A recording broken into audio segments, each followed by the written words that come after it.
Uşaqlar, indi isə üçüncü əsas başlığımızla tanış oluruq. Radioaktivlik hadisəsi. Radioaktivlik nədir? Ümumiyyətlə, radioaktivlik haqqında bir çox hekayələr var. Radioaktivliyi ilk dəfə aşkar edən, bunun haqqında hətta Nobel mükafatı da alıb Maria Curie və Pierre Curie olmuşlar. Atomların xarici təsir olmadan öz başına şüalanması radioaktiv şüalanma deyilir.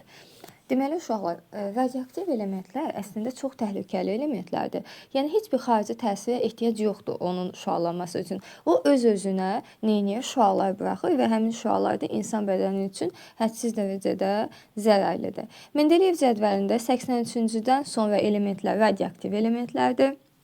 Yəni, proton sayı, oradakı o saylar, xanaların sayı əslində protonları göstərir. 83-dən o tərəfə artıq bizim nəyimizdir? Radioaktiv elementlərimizdir. Radioaktiv şüalanmanı biz 3 hissədən ibarət öyrənirik. Alfa şüalanmaları, beta və qamma şüalanmaları öyrənirik. Həmin bu şüalanmalar əslində özlərinə məxsus xüsusiyyətləri var. Ayrı-ayrı zərrəciklərdir. Alfa şüalanmaları, yəni alfa zərrəciklər özləri müsbət yüklüdürlər. Helium nüvəsidirlər. Helium 2-4 kimi adlandırırıq biz onu. Deməli, protonu 2, kütlə ədədi isə 4-dür. Yəni, neutron və protonların sayı bir-birinə bərabərdir burada. Sürəti işıq sürətinin, bu əlavə məlumatdır. Yəni, uşaqlar deyir ki, sürəti işıq sürətinin 15-də birinə bərabərdir. Elektrik və maqnit sahələrində zəif meyl eləyir, amma yenə də meyl edir. Bunu diqqətli yadda saxlamaq lazımdır. İyonlaşma qabiliyyətinə malikdir, kiçik nüfuz etmə qabiliyyəti var. Yəni, dediyim kimi, radioaktiv şüalar əslində təhlükəli şüalardır. Sadəcə olaraq alfa şüalar kiçik nüfuz etmə qabiliyyətinə malikdir. Yəni, o çox böyük bir ziyan vura bilmir. Əsas təhlükəli olanlar qamma şüalarıdır. Daha sonra baxsaq, uşaqlar, beta şüalara baxsaq, beta şüalar mənfi yüklü şüalardır. Elektron selindən ibarətdir. Mənfi elektron mənfi 1, 0 şəklində göstəririk. Çox böyük sürətə malikdirlər. Elektrik və maqnit sahələrində çox meyl eləyə bilirlər. Deməli, alfadan daha çox meyl eləyir. Alfa zərrəciklərə nisbətən nüfuz etmə qabiliyyəti biraz daha yüksək olur. Qamma şüalar isə ümumiyyətlə yüksüzdür. Biz öyrənmişdik ki, qamma, biz bunu yüksüzsə 0-0 kimi işarə edirik. Nə proton, nə də A-sı ikisi 0-a bərabərdir. Qamma şüalar işıq sürəti ilə yayılır və görürsünüz uşaqlar nə qədər təhlükəlidir. Yəni, o işıq sürətinə yayılır. Yəni, onu bu təbii ki, bu atom bombalarında və s. həmin bu şüalar partlaması nəticəsində bu şüalar yayıla bilir. Bu ziyanlı şüalar. Və görürsünüz ki, qamma şüaları ən sürətlidir. Yəni, konkret olaraq böyük nüfuz etmə qabiliyyətinə malikdir. Ən təhlükəli şüalar qamma şüalardır. Dalğa uzunluğu çox kiçikdir.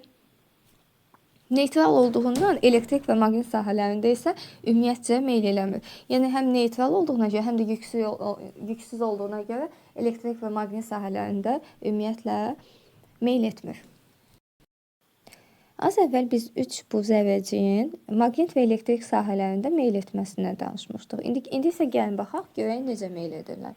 Ümumiyyətlə, maqnit sahədə meyl etmə bizim hansı qüvvəyə əsaslanır? Lorentz qüvvəsi. Yəqin ki, yadınızdadır. Yüklü zərrəciyə təsir edən qüvvə, maqnit sahəsinə təsir edən qüvvəmiz Lorentz qüvvəmiz idi. Lorentz qüvvəsində biz sol əl qaydasından istifadə edirdik.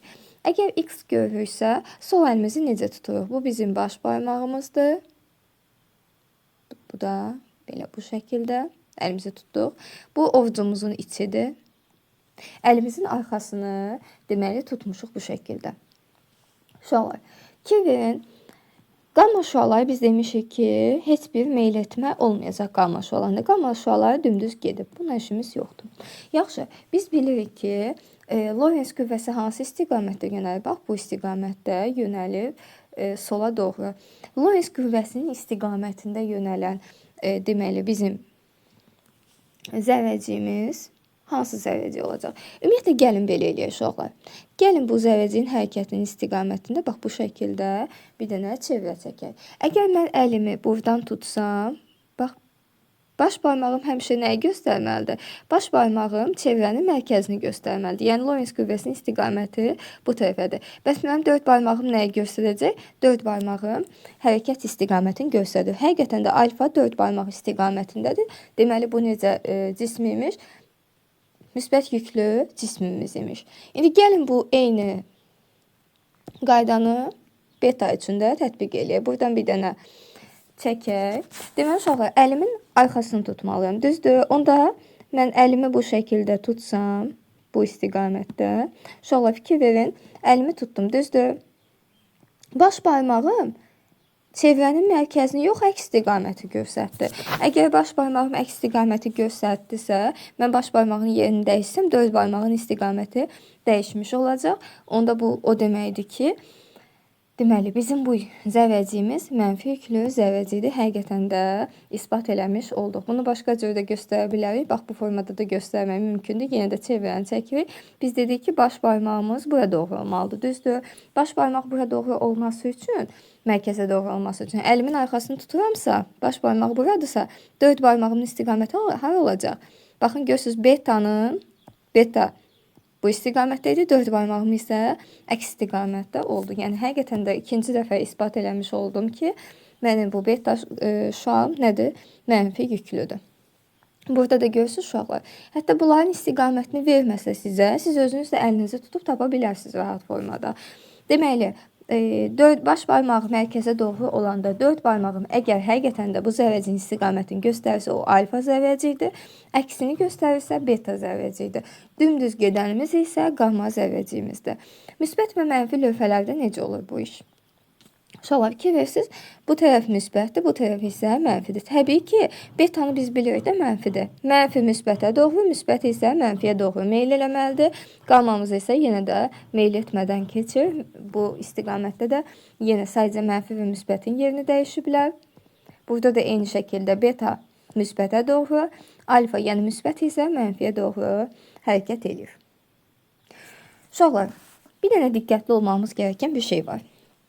Ən yüksək iyonlaşma qabiliyyəti alfa zərrəciklərdə, ən yüksək nüfuz etmə qabiliyyəti isə qamma zərrəciklərdədir. Ən yüksək meyl isə beta zərrəciklərə məxsusdur. Deməli, alfa zərrəciklərin meyl radiusu beta zərrəciklərin meyl radiusundan böyük olacaq. Yəni, meyli zəifdir. Uşaqlar, bəs bu meyl etmə radiusunu hardan tapa bilərik? Biz bilirik ki, Lorentz qüvvəsində F Lorentz bərabərdir QVB idi. Lorenzin yerinə MA bərabərdir QVB şəklində yazırıq. Deməli, M vurulsun A-nın yerinə biz yazırdıq V kvadrat bölünsün R, o da bərabərdir QVB-yə. Onda biz buradan əgər MV-ni tapmış olsaq, MV bərabərdir QBR şəklində olacaqdır. Uşaqlar, bizdən burada nə istəyir? Deyir ki, alfa zərrəciklərin meyl radiusu. Radiusu tapsam əgər burada, radius bərabərdir MV bölünsün QB şəklində olacaq. Yaxşı, uşaqlar, onda biz nəyə baxırıq? Biz dedik ki, alfa zərrəciklər helium 2-4 şəklində yazılır. Bizim, deməli, kütlə ədədimiz, radius kütlə ədədindən düz, yükdən isə tərs asılıdır. Uşaqlar, fikir versəniz, burada kütlərimiz 4, deməli, yükümüz isə 2-dir. Ona görə də radius daha böyük olmuş olur. Betada isə belə olmayacaq. Betada kütlə ədədimizi biz 0 götürürdük. Bunu isə sadəcə olaraq bir şəklində götürürdük. Ona görə də heliumda daha böyük olmuş olur. Yəni, bunu əlavə olaraq isbat elədik. Uşaqlar, ən önəmli məqamlardan biri radioaktivli çevrilmələrdir. Radioaktiv çevrilmələrə baxsaq, alfa çevrilmədə nəyə nəzər yetiririk? Alfa çevrilməmiz hansı formada olacaq? Baxın, fikir verin uşaqlar. Alfa çevrilmədə biz burada nə ayrılır? Helium 2-4 ayrılır, düzdür? Əgər helium 2-4 ayrılırsa, gərək, bax burada nə formada yazıq? Burada plusumuz var. Əgər 2-4 burada varsa, gərək biz protonlar 2, yük ədədindən də 4-ü çıxmış olaq. Uşaqlar, yaxşı, bəs bizdən soruşsa ki, Mendeleyev cədvəlində bu yerini necə dəyişəcək? Uşaqlar, yadda saxlayın, bu təzə yaranan element budur, düzdür? Təzə yaranan elementə baxırsınız, çıx 2, çıx 4. Bizə 4 maraqlı deyil, çünki onun kütləsidir. Biz Mendeleyev cədvəlində dedik ki, cədvəldə sıraları, xanaları biz protonlarla bilirik. Yəni, biz burada aşağı hissəyə baxırıq. Çıx 2. Yəni, 2 dənə geriyə gedir. Mendeleyev cədvəlimiz bu şəkildə xanalar şəklində deyilmi? Uşaqlar fikir verin. Məsələn, burada isə 2 dənə geri getmiş olacaq. Yəni sola doğru hərəkət eləyəcək, geriyə getmiş olacaq. Gəlib indi isə beta mənfi çevrilməyə baxsaq, uşaqlar, nə ayrılır buradan? Bu bizə önəmli deyil. Buradan ayrılan deməli bizim elektronumuzdur. Mənfi 1 olduğuna görə uşaqlar fikir verin. Plus 1 şəklində yazır. Plus 1 şəklində yazsaq, xanalarda hara gedəcək? Sağa doğru sürüşmüş olacaq. Yaxşı uşaqlar, bir dənə də bir şeyi diqqətlə yadda saxlayın ki, fikir verin, bizim protonumuz bir ədəd dəyişdi, bir ədəd artdı. Yaxşı, neytron necə olub? Uşaqlar, baxın, yük ədədi, daha doğrusu kütlə ədədimiz dəyişməyibsə, kütlə ədədi nəyə bərabərdir? Neytron plus protona bərabərdir. Əgər proton artırsa, neytron bir dənə azalmalıdır ki, bu dəyişməsin. Və yaxud da protonumuz azalırsa, gərək neytronumuz bir dənə artsın ki, bu dəyişməmiş olsun. Bir dənə burada diqqətli olarsınız. Beta plus çevrilməsi açığını desək çox düşmür. Sadəcə olaraq yenə də yadda saxlayaq. Əgər beta plus düşsə, burada elektronun deməli antizərrəciyini, pozitronu yazırıq. Onda ifadəmiz də bu şəkildə düşmüş olur və yenə də sola doğru bir dama keçmiş olur. Qamma çevrilmədə isə heç bir dəyişiklik baş vermir. Yük ədədi, kütlə ədədi heç bir dəyişmir. Çünki burada deməli qamma çevrilmədə bir dəyişim baş vermir. Yük yoxdur. Elementar zərrəcik də öz istiqamətini dəyişmir.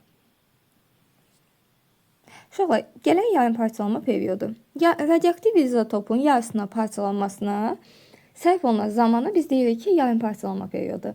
Burada yarım sözünü görürük də, uşaqlar, hər dəfə yarım parçalandı. Məsələn, 100 idi, parçalandı 50-yə düşdü. 50 idi, parçalandı 25-ə düşdü. Bax bu şəkildə.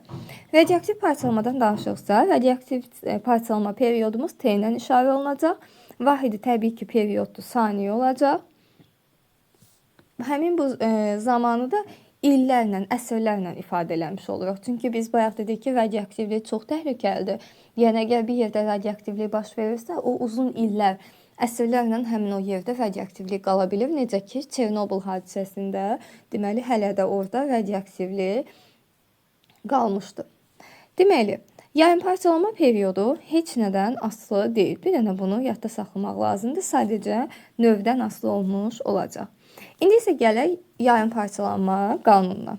Uşaqlar, parçalanmamış, çevrilməmiş, bölünməmiş nüvələrin sayından danışırıqsa, nüvənin sayı n bərabərdir. N0 vurulsun. T bizim müddətimizdir. Böyük T isə yarım parçalanma periodudur. Bunu bu şəkildə yazırıq.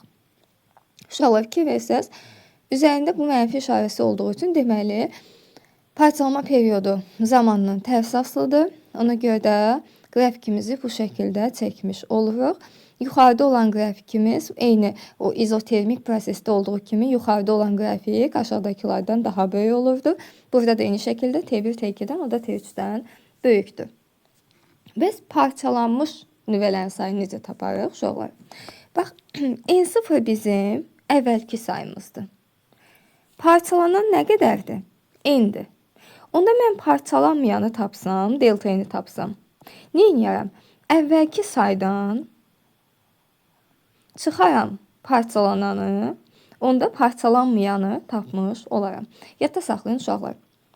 Daha doğrusu parçalanmışı tapmış olaram. Parçalanmamışı çıxdım, parçalanmışı tapmış oldum. Uşaqlar, fikir verin. Bu parçalanmayandır. Qalanlar. Bu isə parçalananların sayıdır. Yadda saxlayın da, əgər parçalanan olubsa, nələrsə burada dəyişib deməli. Dəyişimi də tapmaq üçün təbii ki, nədənsə nəyi çıxasan ki, nə qədəri parçalanıb onu tapa biləsən də. Həmişə yadda saxlayın. Çünki bu sözlə bunları bəzən uşaqlar qarışdırırlar, iki düstur qarışır. Yadda saxlayın. Uşaqlar, əgər orada çıxma varsa, bir dəyişim var. Deməli, nəsə baş verib artıq o ondan çıxılıb. Deməli, parçalanıb ki, həmin o parçalananı tapmaq üçün mən əvvəlkindən parçalanmayanı çıxıram ki, görüm nə qədər parçalanıb. Yəni, belə də yadda saxlaya bilərsiniz. Ya da ki, baxın, uzun düsturda qısa sözdür. Qısa düsturda isə uzun sözdür. Parçalanmamış. Yaxşı, uşaqlar nəyə baxırıq? Bir də bir dənə də şey diqqət eləyək. Delta-in burada zamanla asıllığına baxsaq, zamandan asılı olaraq düz olaraq artacaq. Bir də harda zaman böyükdürsə, zamandan düz asılı olduğuna görə T3-ümüz də orada böyük olmuş olacaq. Aktivliklə də deməli, kütlədədir, eyni qanunlar dəyişəcək. N bərabərdir, N0 vurulsun 2 üstü mənfi T bölü T olduğu üçün burada da A və M-i də eyni şəkildə yaza bilərik. Uşaqlar, ifadəmizə fikir versin, nüvə reaksiyalarında saxlanma qanunundan danışılır. Deyir ki, yük ədədi saxlanılır. Yük ədədi biz bilirik ki, protonların sayıdır. Əvvəlki protonlar nə qədər idisə, sonraki protonlar da eyni qədər olacaq. Eyni şey baxırıq biz. Baxın, 7, 2. Cəmi nə qədər eləyir? 9. 8, 1. Cəmi nə qədər elədi? 9 elədi. 14, 4. 18, 17, 1. Yenə də 18 etmiş oldu. Yəni, fikir versək, proton və deməli, yük ədədlərinin cəmi bərabər oldu. Nüvə reaksiyalarında impuls və enerjini saxlama qanunu da eyni şəkildə ödənilir. Fikir versək, Y bərabərdir MC kvadrat. Yenə də eyni şəkildə biz kütlələri yazdıq. Reaksiyada enerji ayrılırsa delta Y böyüdür sıfırdan. Udulursa delta Y'miz kiçik olur sıfırdan. Eyni şəkildə deməli, nüvələrin rabitə enerjisini də eyni şəkildə ifadə edə bilərik. Uşaqlar, fikir verin, uran nüvəsinin bölünməsi. Uranın bölünməsində, baxın, uran 92-235'dir. Neytronların təsiri nəticəsində uran bölünməyə başlayır. Fikir verin, neytron gəldi, uran 2 hissəyə bölündü, enerji ayrıldı və 3 neytron yenə də təsir eləmiş oldu, 3 hissəyə ayrıldı. Yenə də neytronlar təsir edir və hissələrə ayrılır. Sadəcə olaraq burada sizdən nəyi soruşa bilər? Məsələn, elementi verər, deyər ki, neçə neytron təsir edib, onları siz asan şəkildə hesablayaraq, yenə də bu yükün saxlanma qanunundan istifadə edərək tapa bilərsiniz. Uşaqlar, neytronların artma əmsalına baxsaq, sonraki sayı ilkin sayı bölürük ki, onun əmsalını tapaq. Əgər K-mız 1-dən böyük olsa, deməli, zəncirvari nüvə reaksiyaları partlayışlarla olacaq, getdikcə artan enerji hasilatı olacaq. Bu harda var? Günəşin daxilində hal-hazırda var. Əgər K-mız 1-dən daha doğrusu kiçikdirsə, burada nə olacaq? Zəncirvari nüvə reaksiyaları sönəcək, enerji azalacaq.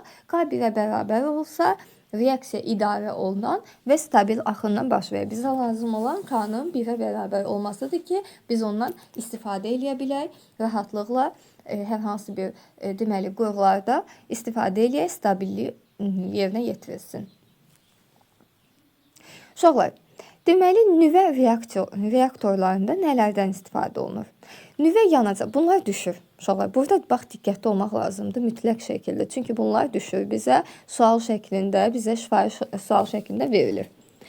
Deməli, nüvə yanacağı. Nüvə yanacağı olaraq nələrdən istifadə eləyəcəyik? Deməli, uranın izotoplarından istifadə edir, reaksiyanın başlamasını və davam etməsini təmin edir, neytronu udaraq bölünür. Yəni, nüvə yanacağı olaraq uran və plutonium istifadə edirik. Yanacaq soruşsa, uran və plutoniumdur. Bəs neytronu yavaşıdıcısı desə, yavaşlatmaq üçün gərək, sanki bu partlayış dedik də, düzdür. Əgər partlayıb gedirsə, bu sanki yanğın çıxacaq da, belə ağlımızda tutaq. Onda nə edərsən? Sən sudan istifadə ediyorsun, düzdür. Bunu məsələn üçün deyir, amma onda bizə buna deyirik ağır su, adi su və yaxud da qrafitdən də istifadə edə bilərik. Bunu da belə gülünc də gəlsə, belə yadımızda yaxşı qala bilər ki, suyu nəyin içinə qoyuruq? Qrafin içinə qoyuruq, qrafinlə aparırıq, su dökürük. Yəni düzdür bu. Yəni bunu mən yadda qalmaq üçün belə bu formada deyirəm ki, ağır su, adi su və yaxud da qrafitdən. Qrafinkaya tökürsən, aparsan. Təbii ki, qrafin demək deyil. Sadəcə o dediyim kimi yadımızda asan qalsın deyə deyirəm. Sürətli neytronlar yavaşıdır. Nəticədə onların nüvə reaksiyalarına girmiş olur. İstilik ötürücüsü kimi istiliyi ötürmək üçün soyuq sudan və yaxud da maye natriumdan istifadə edirik. Deməli, burada ayrılan istilik buxar generatoruna gedəcək. Enerji buxar turbinində buxarın daxili enerjisinə çevriləcək və bu enerjinin hesabına cərəyan generatorunun rotoru fırlanmış olacaq. Tənzimləyici qurğu olaraq tənzimləmək üçün ya boş çubuqdan ya da kadmium olan çubuqlardan istifadə. Tənzimləmək üçün çubuqdan istifadə edirsən. Sanki yol polisisən, sən oradakı maşınların gedib gəlməyini tənzimləmək istəyirsən ki, sağa get, sola get, nə edirsən? Çubuqdan istifadə edirsən. Neytronların sayını artma əmsalını idarə edir. Neytronların sayını azaltmaq lazım olduqda bu çubuqlar reaksiyaya gedən fəal bölgəyə daxil edilir. Neytronlar çubuqlar tərəfindən udulur və onların sayı azalır. Beləliklə reaksiya sönür, K kiçik olur birdən. Reaksiyanı sürətləndirmək üçün çubuqlar aktiv zonadan çıxarılır, K böyük olur birdən. Çubuqları xaric etdikdə reaksiya partlayışla gedə bilir. Sonra neytronların əks etdiricisi. Deməli, bu fəal bölgədə qalmanı təmin edir. Bundan berilyumdan istifadə edir. Bu adətən çox düşmür. Şüalamada mühafizə örtüyü olaraq isə qamma şüaları və neytronların ətraf mühitdə çıxmasının qarşısını almaq məqsədi ilə tutub saxlayırlar. Bu da o qədər düşmür. Əsas bu 4 dənəsini öyrənmək mütləq şəkildə, sizə yuxarıdakı 4 dənə öyrənmək mütləq lazımdır. Sonra daha bir əsas deməli öyrənməyimiz lazım olanlardan biri şüalamanın udulma dozasıdır. Şüalamanın udulma dozası D ilə işarə olunur. Deməli, biz şüalama enerjisini şüa udan maddənin enerjisinə bölürük, kütləsinə daha doğrusu bölürük. Onda biz deyirik ki, vahidimiz Gray olur. Gray bərabərdir Joule bölünsün kiloqram. D Y-dən düz, deməli kütlədən isə tərs mütənasib asılıdır. Burada səhv yazılıb. Elementar zərrəcikləri qeydə almaq üçün müəyyən bir cihazlardan istifadə etmək lazımdır. Bu cihazları Heyger sayğacı, Wilson kamerası və yaxud da qabarcıqlı kamera kimi də yadda saxlaya bilərik. Yüklü zərrəcikləri saymaq, qeydə almaq üçün istifadə olunur. Zərbi iyonlaşması nəticəsində həyata keçirilir. Bax, yadda saxlayın. Heyger sayğacı zərbə iyonlaşması hadisəsi. Wilson kamerasında isə kamerada adından da bəlli olduğu kimi şəkil çəkilir. Xüsusi yükü, enerji və sürətini ölçməyə imkan verir. İfrat doymuş buxarın iyonlar üzərində kondensasiya etməsi nəticəsində maye damcılarının əmələ gəlməsinə əsaslanır. Deməli, iz uzun olsa kinetik enerjimiz böyüdür. Çünki izin uzunluğu artıq orada sürəti orada göstərir bizə. Daha sonra, əgər iz qalın olsa yükümüz böyüdür. Deməli, radiusa görə xüsusi yükü tapanda da kübünüsün M şəklində olur və s. Qabarcıqlı kamerada isə yenə də yüklü zərrəcikləri qeyd etmək üçün istifadə olunur və buxar qabarcıqların əmələ gəlməsinə əsaslanır. Qabarcıq sözündən də belə yadda saxlamış ola bilərsiniz. Sonra ən sonda baxsaq elementar zərrəciklər və antizərrəciklərinə baxsaq, bunu dərsin əvvəlində də demişdik. Proton H1,1, antizərrəciyi antiprotondur, neytron da antineytron, elektron da pozitron, neytrino da isə antineytrinodur və yadda saxlamağınız gerəkən əsas şeylər də alfa zərrəcik helium 2,4, beta -1,0 və qamma zərrəciklərimiz isə foton qamma 0,0 şəkildədir.